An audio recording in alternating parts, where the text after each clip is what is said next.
of sort of science that I've been involved in, demonstrating, I think, some of the complexities of ocean iron fertilization and reasons why we need to continue to do research on it. And this will involve decoupling of iron and carbon, looking at co-limitation by manganese, and thinking about nutrient robbing and effects on fisheries. Okay, so let's talk about what is carbon dioxide removal? Why do we need it? Doesn't it seem like we should not be screwing around with our ocean? As you all know, atmospheric carbon dioxide continues to rise. You've all hopefully seen this, atmospheric carbon dioxide at Mauna Loa. It keeps going up, even though we are trying to reduce our carbon emissions. And just as another reminder, hopefully another graph that you've seen a version of, this is carbon dioxide through the past 800,000 years. Here's present on the right. And this reminds us that the current carbon dioxide concentrations are significantly higher than we've seen over this time period. And you have to go back about 3 million years to find an Earth climate that had carbon dioxide concentrations of this amount. And that was a time when sea level was 20 to 30 feet, approximately, big error bars on that, but at least tens of meters higher than it is today. And that is relevant for lots of reasons that are clear to all of you for sure. And me, I also live on the coast. So another thing is that carbon dioxide emissions are still increasing. Here's a figure from a couple years ago. These are annual CO2 emissions in gigatons. And you can see that, from the last, 50 or 40 years in this one, through a number of events, CO2 emissions have continued to increase. And that's, Kyoto Protocol, didn't really slow it down. Paris Agreement, didn't really slow it down. It's really been only these global geopolitical events like the oil crisis, collapse of the Soviet Union, and clearly COVID that caused, CO2 emissions to drop briefly, but they continue to rise. And this is, no amount of carbon dioxide removal is going to solve this problem if we don't solve it. So we need to keep that in front of us. Another point is that to realize that carbon dioxide must actually be removed to stabilize climate. It's not enough just to get our emissions down to zero or close to zero, though that is the first requirement. But we also actually need to remove carbon dioxide because currently we're in an energy imbalance and the Earth is warming. More energy is being trapped than is leaving. And as an example of that effect or the need for carbon dioxide removal, this is a figure by Jim Hansen showing temperature anomaly starting in the beginning of the Industrial Revolution, data in black, and then 4 different scenarios in this case of different trajectories of carbon dioxide emissions. And you can see that even if you started decreasing emissions by, say, 6% a year after 2020, which is definitely not what we've been doing, you get this blue. You can see that there's this drop, but it takes really about another 170, 180 years to get back to what he considers sort of the safe zone of climate, what he's calling the sort of the Holocene maximum, this zone of, say, less than 1 degree warming over long periods of time. So we really need to remove carbon dioxide on top of that. And in this scenario, this panel, this is those emission reductions combined with amounts of carbon dioxide removal here in these parentheses. These are in petagrams of carbon. That's the same thing as a gigaton. And this is what you would need to remove to really get down to sort of what he considers a safe temperature by the end of this century. So carbon dioxide removal will be needed, at some point, however long it takes us to start reducing carbon dioxide emissions. We need to get our CO2 back to somewhere in that 350 parts per million range. So this has been recognized by international climate scientists and climate planners, and all of the IPCC reports have assumed, therefore, that we will undertake significant carbon dioxide removal on the order of 100 to 1,000 gigatons of CO2 over this century that is needed to compensate for what they call residual or sometimes hard to abate emissions and to get us back to a safe place of climate. So we know we need to do this. How the heck are we going to do this? So certainly the oceans are one place to look. We know already that the oceans have been a major sink for anthropogenic CO2, and this is a figure sort of on below the 0 point of this y-axis. These are places where the carbon has gone into. These are carbon where it has come out of. So fossil fuels been the largest source. Land use change has contributed as well. And you can see that the oceans, we think, have taken up about a quarter of the carbon dioxide that humans have emitted since the beginning of the Industrial Revolution. So they've already done a lot of work actually on our behalf. Hopefully they keep doing that. And another reason to think about the oceans is because we know that they're a major reservoir, in fact, a much larger reservoir than the atmosphere for carbon dioxide. And this is a sort of a schematic of the global carbon cycle. You may have seen this. There's a lot of numbers on here. The numbers in boxes are reservoirs in gigatons of carbon. The arrows are fluxes in gigatons per year. And I just want to point out a couple points. One is that, hopefully you know this, the amount of dissolved inorganic carbon in the ocean is about 40 times larger if you sum up this 900 and this 37,000. About 38,000 gigatons of carbon in the ocean, much larger than the less than 1,000 gigatons that are in the atmosphere. So you combine the 2/3 of the world's surface that the ocean covers with 40 times larger DIC in the ocean than in the atmosphere, and you get a logical place where you might want to start thinking about where that atmospheric CO2 could go.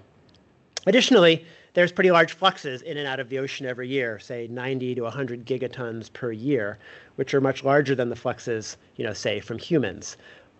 So two things to keep in mind here. The other one is to look at this arrow. This 11 is the biological carbon pump, right? This is the removal of carbon from the surface ocean as it's sinking down to the bottom ocean, or the sinking of biological organisms, dead plankton.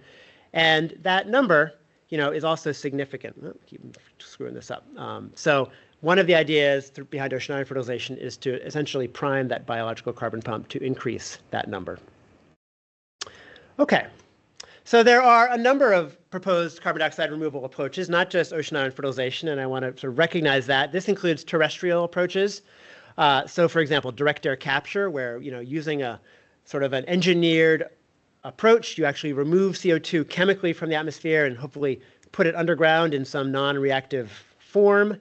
There's something called BECCS, biomass energy conversion and carbon storage, where you might burn biomass for energy and store that carbon dioxide underground.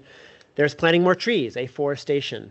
Enhanced weathering, either on the coast or in the ocean, where you're increasing the alkalinity of the ocean through chemical reactions. And then there's approaches that try to enhance carbon fixation through productivity by upwelling or iron fertilization. And that's what I'll be talking about here, but just sort of wanted to recognize that. Oh, and blue carbon, coastal carbon enhancement. So there's a number of ways that we might approach this. My message is that I don't think any of them are known. We don't know enough about any of them to take them off the table. I'm certainly not here to argue that ocean iron fertilization is the best way to go, but I am here to argue that I think we need to be looking at all of these approaches because humans have to figure out what to do with this carbon dioxide once we figure out how to stop emitting it. Okay, so just a little bit about the scaling and the challenge that scaling provides. So one of the technologies I mentioned was that direct air capture. This is an example, or this I think is a picture of, I think, the first large-scale direct air capture plant. This is called Orca. It's owned by a company named Climeworks, which is, I think, a Swiss company. It's located in Iceland. And what it does is it pumps air through or filters air through these systems, and it removes the CO2, and they pump it into basically a former mine. I think it is a geothermal sort of a cave, and then it reacts, hopefully, to form a carbonate mineral. And this is like the perfect situation. You've got energy that is created by geothermal energy, so carbon-free energy. You're storing it in a non-reactive form, and if this could be replicated, this would be amazing. But the capacity of this, the desired capacity at the future, is 4,000 tons of CO2 per year. If you were going to get to a gigaton of carbon dioxide removal, you'd need 250,000 of these. And they're, the cost, not to mention the unique conditions that are needed for these sites, are really challenging. So it just gives you a sense of the scale and the challenge of scaling this. And in general, they require massive energy, large amounts of land, and large amounts of water, which is another reason to look towards the ocean, in addition to land.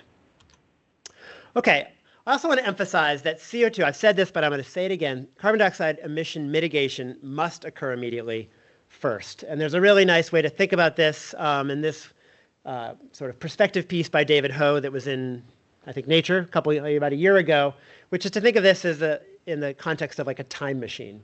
So if you think of our current emissions that are about 40 gigatons of CO2 per year, if you think about that direct air capture facility, if that's taking up a megaton of carbon per year, that only moves us back in time about 13 minutes. right? For all that cost and expense and engineering to operate that plant, the amount of CO2 that you're removing is equivalent to the amount of CO2 that we emit in 13 minutes of human existence, right? So if we don't reduce our emissions, it makes no sense to start taking it out intentionally. Similarly, if every human planted a tree, a massive afforestation effort, that takes out about 43 hours of human emissions. So emissions reductions have to happen first. And just to quote David in this article, deploying CDR technologies to remove carbon dioxide from the atmosphere is pointless unless society has almost completely eliminated its CO2 polluting activities. So I'm going to talk a lot about CDR, but it only works once we reduce emissions. Okay, so that's why I think that's what's gotten me thinking about CDR. Let's talk about ocean iron fertilization, which is one of those approaches. So this starts with the recognition that's now really well known that about a third of the ocean is limited by iron. And those tend to be these areas with this green shading. These are areas that have high surface nitrate, also high surface phosphate. And you can see it's sort of the subarctic North Pacific, some of the equatorial Pacific, and the Southern Ocean. And these are all areas where when you add iron to a bottle or to the ocean, which is done where all these dots are, the symbols, you get a response of productivity. And those are all the red figures here. And these are areas that have relatively little dust sources, and the dust is sort of estimated in the pink areas, so that's essentially the North Atlantic, and you can see an example of that here. So you start with iron limitation. And this was recognized back in the early 90s, and scientists went out and said, well, let's actually go test this by adding iron directly to the water in what we call these mesoscale fertilization experiments. And these figures, or these symbols, show those locations. There were in the last slide as well. So these are where we've done some of these large-scale iron fertilization experiments. And I was a graduate student on the last US-funded one back here. This is the SOFEX experiment, Southern Ocean Iron Experiment. You probably can't see this. There's me, bright-eyed and bushy-tailed, little Ben Twining in 2001. But this was sort of my introduction to this. I was there actually not really with an interest in this process. I was looking to collect samples from the ocean and talked my way onto this cruise. But it's just sort of very interesting to now sort of be connected back to this approach. Okay, so I think I'm now contractually obligated by the field of geotraces and ocean iron to mention John Martin at this point. John Martin was a scientist who really originated this idea of iron limitation and iron control of carbon dioxide. And he did this by first observing the inverse correlation of iron and carbon dioxide in the atmosphere in Antarctic ice cores going back about 150,000 years ago. And so this led to his famous quote, which you've probably all heard, where he said, give me half a tank of iron and I'll give you the next ice age. And that, as a good, was good stimulation for a couple decades of work that has resulted in much more detailed information demonstrating that, in fact, there is this relationship between iron and carbon dioxide. And this is, a nice example of this is this paper in 2014, which starts with this same data set that John Martin showed here in more nicely plotted in color. Here's the carbon dioxide in the upper. Here we're going from modern day back 160,000 years. Here's the Antarctic dust on the bottom. So these are the same two data sets that Martin used. But they've extended this, and in the upper panel here, they've shown that not only did more iron get to Antarctica, but in black, this is showing Antarctic dust delivery to the Southern Ocean, so a different region. They also then extended this with nitrogen isotopes and showed that nitrate was actually removed to a greater extent when that iron got in there. So we're actually seeing more nitrogen drawdown in red here. And then they also showed that actually there was more productivity, as shown in green here. This is alkanone flux to the sediment, so a chemical proxy for upper ocean productivity. And just sort of connecting the dots that not only was iron getting into the ocean, but it was drawing down nitrogen and leading to marine productivity in addition to carbon dioxide drawdown. So I think this has been shown to be a real mechanism.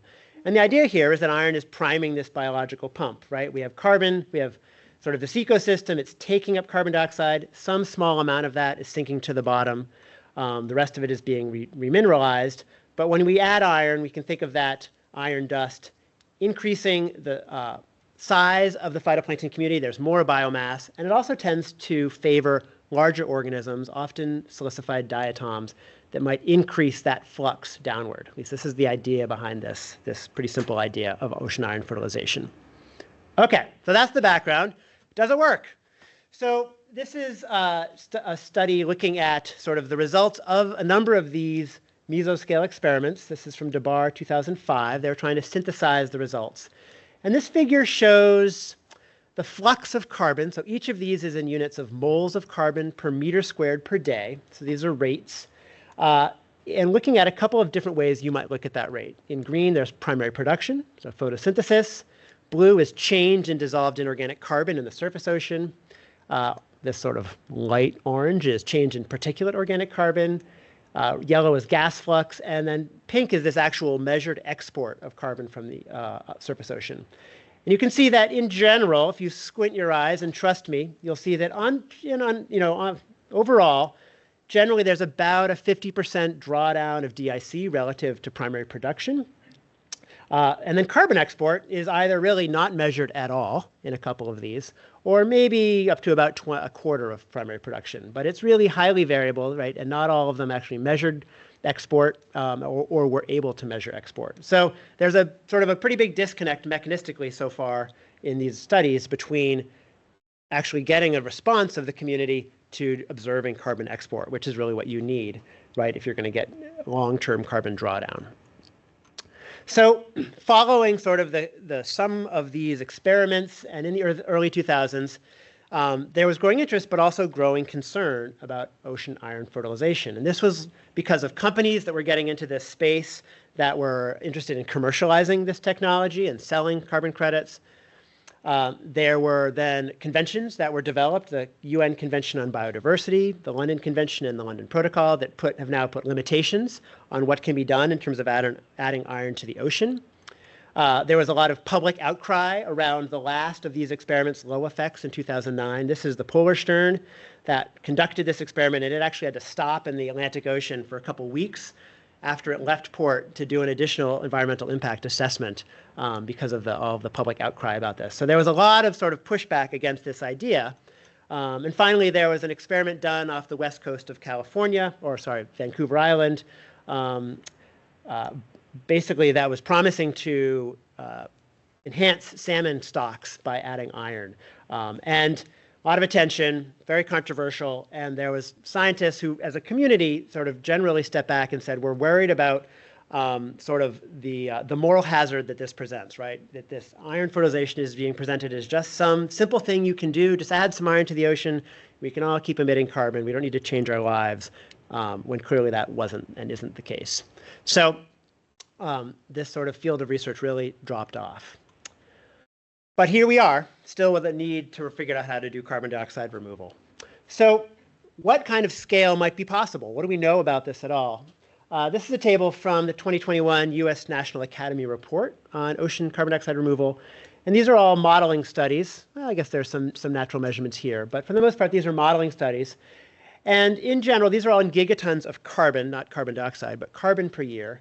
And generally, they show something on the order of about a gigaton of carbon per year, or maybe sort of enhancing about 10% of the natural biological carbon pump if you did OIF at a large scale. But there's a ton of uncertainty, and there's a lot of unknowns in these modeling studies. And so, as I'll point out at the end, I think that we're at a moment where this is an important enough need that it's worth doing continued experimental work. But that just gives you a sense of the scale. This would be on the order of gigaton, which you can either look at as a teeny amount if we're emitting 40 gigatons of CO2 or 10 gigatons of carbon, but also a massive amount if you think of having to make 250,000 orca plants to get the same amount of carbon. So it's all about the scale.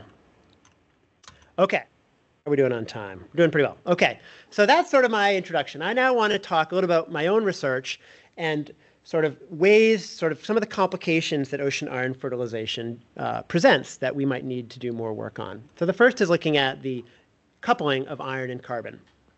So one of the sort of underlying concepts that underlies ocean iron fertilization is the idea of the stoichiometry between iron and carbon. And the sort of obsession or the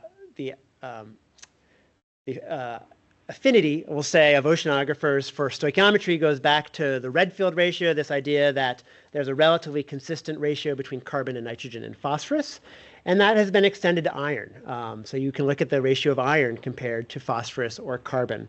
And you can see that compared to, say, nitrogen and phosphorus, much less iron is needed by phytoplankton, sort of might be orders of magnitude less, or you can have orders of magnitude more carbon removed for, say, a given addition of iron. And this is really what underlies this quip, give me half a tank of iron and I'll give you the next ice age. So now let's sort of look at this with a little more complexity. I apologize for the small font here, but what is shown here, these are all ratios of carbon to iron. So that same stoichiometry in the last slide. And I'm sort of talking you through these different levels of carbon to iron. This is a log scale on top. And at the top, we have quite high ratios of carbon to iron. So these are close to, say, 200 to 500,000, so quite a high ratio. This is really the basis for Martin's quip. And this comes from early work done in cultures where they measured very low amounts of iron in phytoplankton cultures, and also some early field work in blue that Martin did in the North Pacific, where he found, again, very high ratios of carbon to iron. But when we actually have gone out and made these measurements in red, these are the results of these field studies that I talked about, we saw that the realized efficiency in amounts of carbon dioxide removed for iron added is like orders of magnitude less. So maybe about 100-fold variation between what you would assume and what we've actually measured. And so this raises the question, well, why is that? What is going on here? Why is this a much less efficient process? And I think there's two things. One is that we know that much of the iron precipitates when we add it. And so I think there's more efficient ways we could do that. But also there's biology. And since that's sort of my interest, I want to talk a little bit about the role that biology might play in this decoupling. And that, quite simply, is the fact that iron quotas can vary, or iron to carbon ratios can vary significantly in phytoplankton. And an example of this is shown, this is a figure from a review paper from more than a decade ago now, where I plotted this is iron per phosphorus instead of iron to carbon, but you can think of it as the amount of iron per cell per biomass as a function of dissolved iron in the cultures. And these are both log scales. And each of these symbols is an individual type of phytoplankton or a phytoplankton strain. And so you can see that as iron concentrations go up, the amount of iron in the organism goes up, and that it's about a 100-fold variation in that quota. There's a lot of what we call cellular plasticity. They're quite plastic. And so as you add iron to the ocean, for example, in these iron fertilization experiments, the cells are actually saying, or might be saying, ooh, this is great. I'm just going to gobble this up. I'm going to take up more than I want or than I need immediately. And so that plasticity, we think, could be one of the things that leads to this inefficiency that's been observed. So I was able to test this on that first SOFEX experiment, that last SOFEX experiment in 2021. So I've got a couple of data points. This is data from my PhD dissertation. It's very exciting that I still get to show this. For all of you PhD students out there, who knows? You might still be doing the same thing in 25 years too. So this is how these experiments work. This experiment involved 3 ships that all left from, actually 2 of them left from New Zealand and 1 left from McMurdo. And we went down, and first we fertilized a patch north of the polar front. This is water that's high nitrate but low silicate. And then we went on and fertilized a patch south of the polar front, which was high nitrate and high silicate. And that was one of the designs, was to compare the different behavior of these. We were then followed by another ship, the Melville, that went out and found those patches and followed them for a couple weeks. Then it had to leave. And then the Polar Star was an icebreaker that came back from McMurdo, and it was actually able to relocate the southern patch and study it about a month later. So lots of logistics. The patches changed shape and moved quite a bit, in particular the north patch, which sort of became very elongated, as you'll see in the next slide. And this is how you do this. You take a big old 5,000 liter tank of water, you add in a bunch of powdered iron sulfate, a bunch of seawater, some cans of hydrofluoric acid, hydrochloric acid, not hydrofluoric, don't do that, and drag it to a pipe in the ocean. Okay, so what happens when you do that? These are plots showing either chlorophyll on the left or photosynthetic efficiency, which is an indication, say, of phytoplankton health. Or this is PCO2, partial pressure of carbon dioxide in the water. And so you can see this is the north patch on the top, south patch on the bottom, just showing that you can see not only the phytoplankton respond to this iron, but they're healthier generally, and they're actually taking up carbon dioxide. We also were able to measure carbon flux, POC flux, at a 50 and 100 meters be slightly higher in the fertilized stations, the in station. You can see that's this increase in the black bar. So a bloom was created. Some of that bloom had sunk out. But I was interested in what was the physiology of the phytoplankton. What are they doing? So what I was able to do is collect individual phytoplankton cells and then take them to an X-ray microscope and measure their iron contents on individual cells. And I do that at a facility called a synchrotron. This is the advanced photon source. It is a large ring around which we accelerate electrons. And when you bend the path of an electron with a magnet, you give off X-rays, and you can focus those X-rays onto a really fine beam and use it to measure elements in cells. So within this, these are these beam lines. This is this metal lead-lined room called a hutch. And you get a bunch of excited, hard-working postdocs. There's Dan Onimus and Joka Neuster who were working with me back then. And we put the phytoplankton cells in front of this X-ray beam, and you measure their fluorescence when you scan them with X-rays.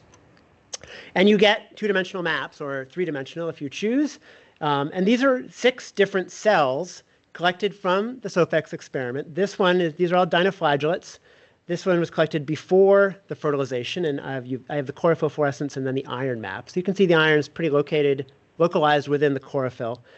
And these are 5 cells from after we added that iron. And you can see, that the signal gets stronger. There's more iron in those cells, but that it remains localized primarily within the chloroplast. It's not just stuck to the outside of the cells. And that was a big question at the time. Is the iron just sorbing abiotically? But no, they're actively taking it up. And if we then quantify that amount of iron, here, this is what I've got here on the right. These are iron to carbon ratios in those phytoplankton cells. And the 4 sort of columns here are the pre-station, and then 2 iron fertilization stations and a station outside of the patch. And you can see that in each of them, the iron to carbon ratios go up about 4 to 5-fold following those additions. So this demonstrates this plasticity. And this was the first chance we had to demonstrate it in the field. And this happened within about 9 days, or actually about a week that we're observing this.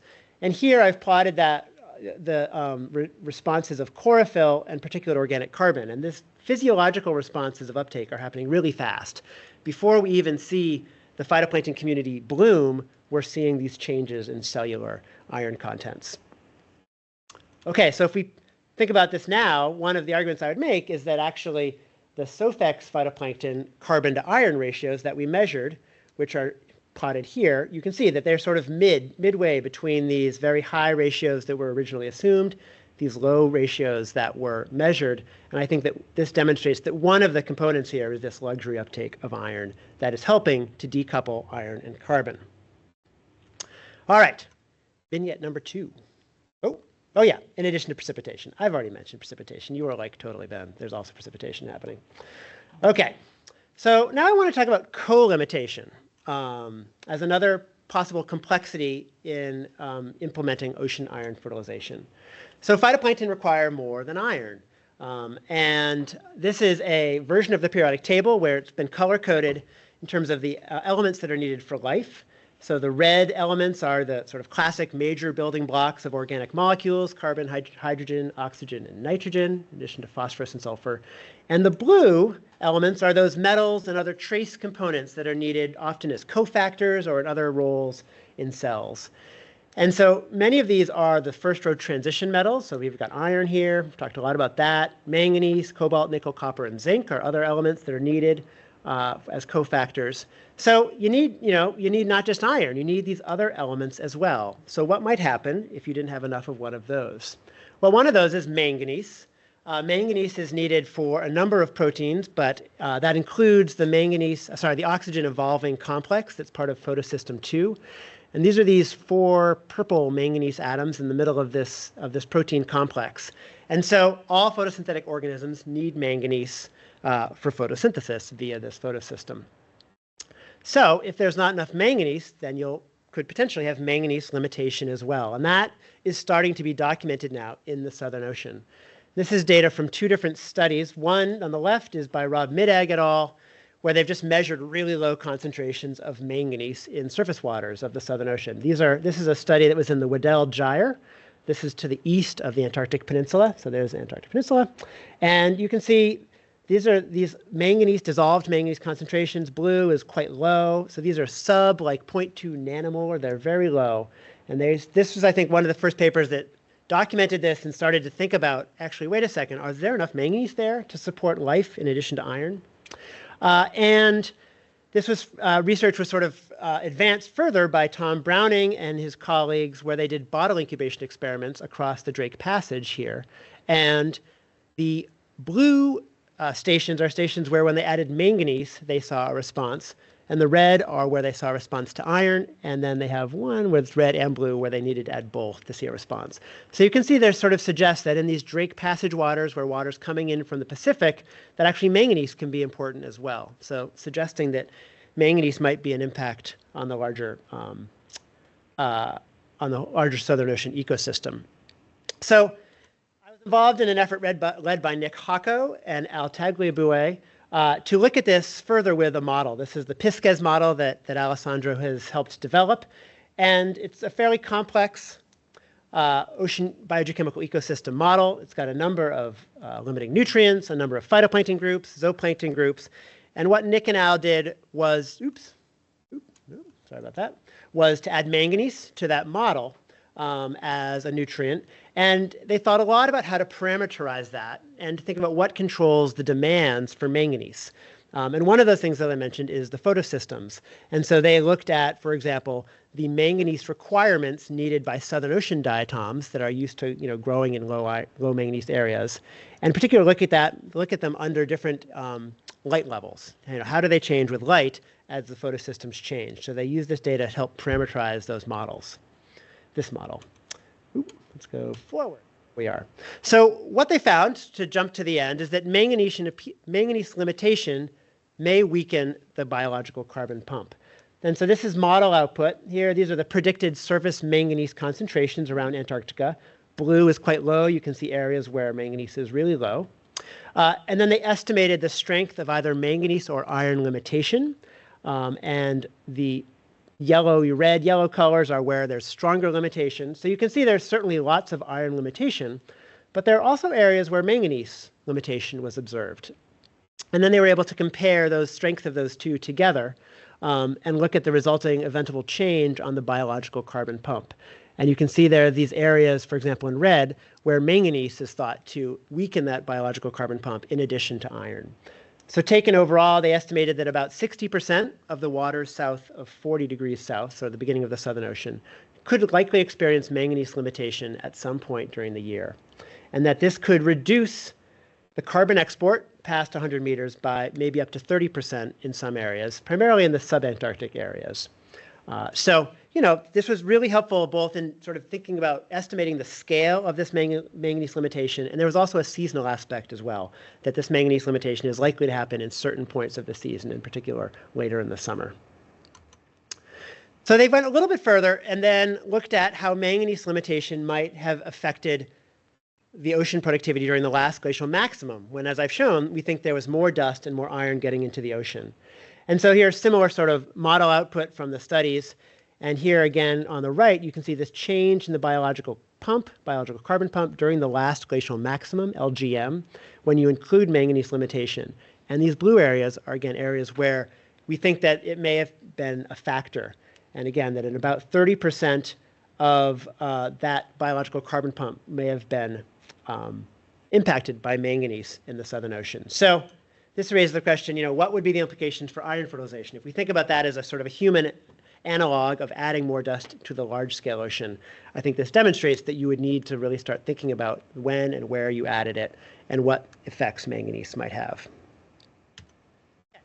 My third and final vignette is about the possibility of amplifying climate change impacts, particularly on fisheries, through large-scale ocean iron fertilization.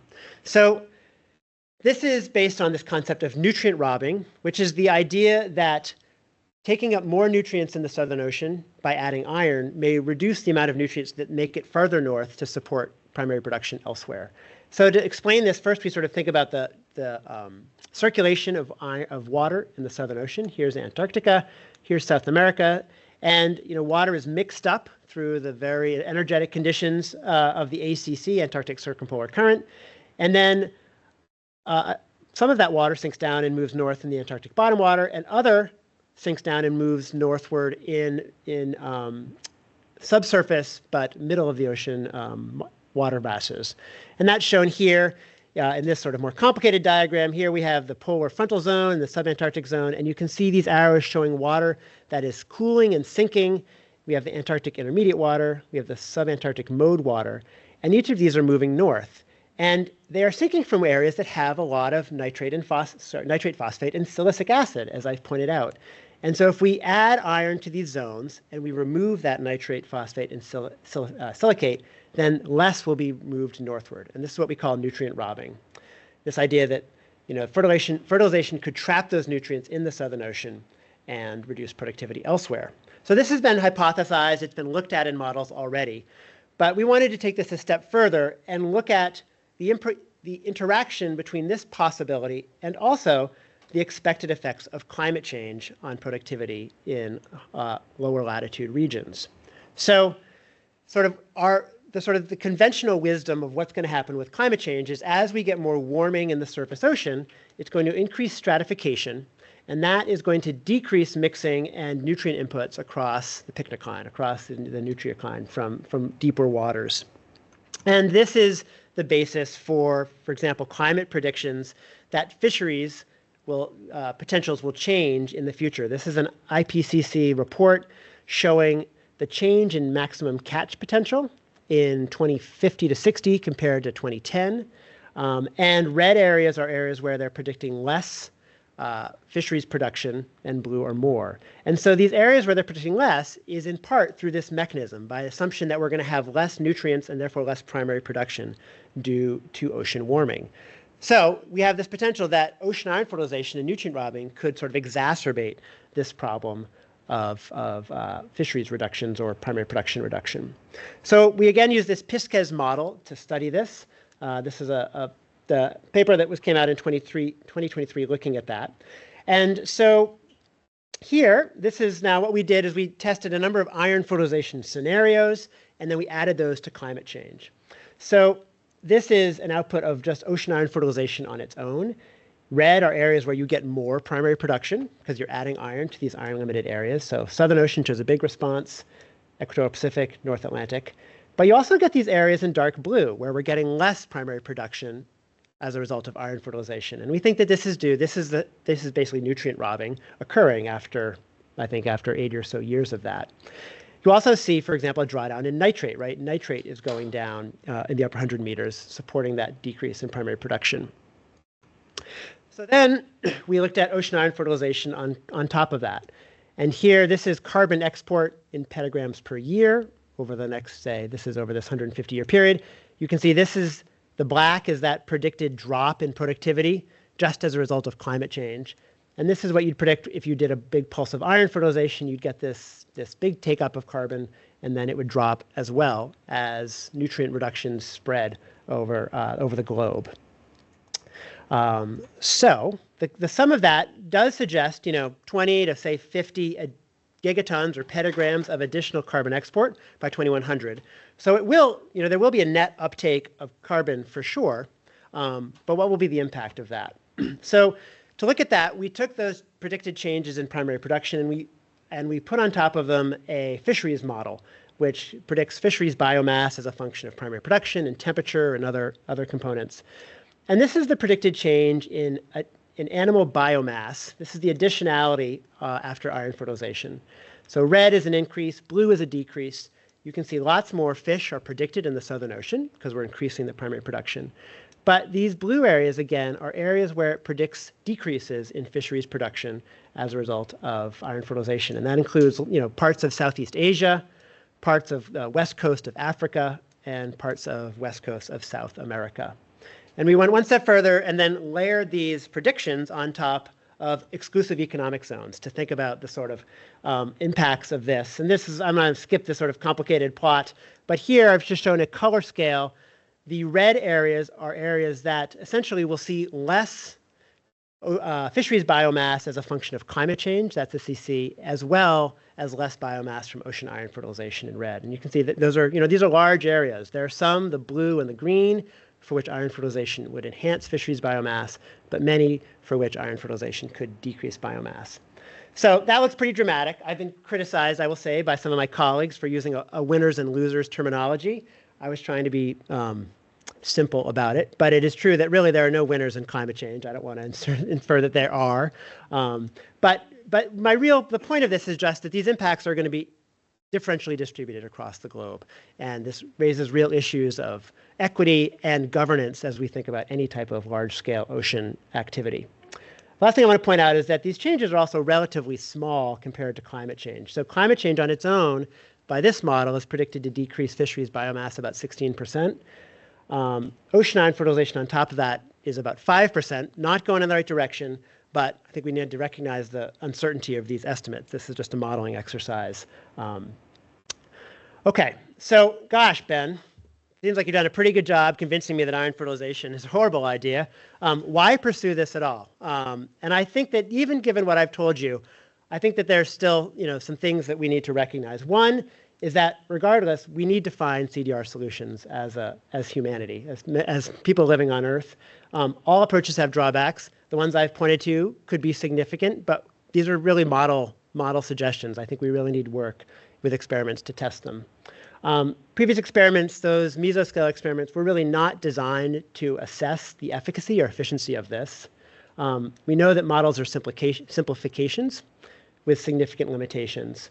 And there's some ideas that more targeted fertilization might minimize those impacts, and if it's done at a small scale, might not have some of those large implications. And frankly, the alternatives may be worse. We don't know that yet. So, I've been involved in a sort of a thought exercise to think about, are there other things you could add that would be more efficient and might enhance this effectiveness? This is just sort of a thought exercise. This work hasn't been done.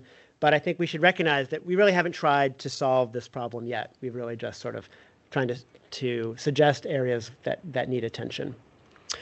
So the last point I want to make is just to highlight an example of a group that I've gotten involved in called EXOIS, Exploring Ocean Iron Solutions, which is a group of scientists that are just trying to advance this research. And I want to highlight the guiding principles that this group has established because I think they're really important. The first is to prioritize the collective benefit for humans and the environment, to establish clear lines of responsibility, to commit to open and cooperative research, evaluate and assess in an iterative and independent manner, and engage the public in consideration of climate intervention options. And I think these sort of rules of engagement are really important because as scary as some of this research might seem, there are large groups of people out there who are not committed to any of these guiding principles, who are also interested in doing this and implementing these things. And I think it's really important that scientists be part of these conversations and are openly presenting their results so that we can be talking about it as a community. And so that's why I've been engaged with this work. There was a very recent paper, this came out about a month ago, which lays out some of the plans that we've proposed for this. Love to talk about it, love to hear comments and criticisms. But I encourage you to think about this and other ocean carbon dioxide removal plans that are being talked about because I think they really deserve all of our attention. And so with that, just some conclusions. I don't think I need to read all of these. You've sort of heard these. But hopefully I've stimulated you to think a bit about these topics. And finally, just to, a little bit cut off, acknowledge my collaborators and funding, folks who've worked with me on these various studies and funding from NSF and the US Geotraces program. So thanks for your attention, and hopefully I'll have time to take some questions.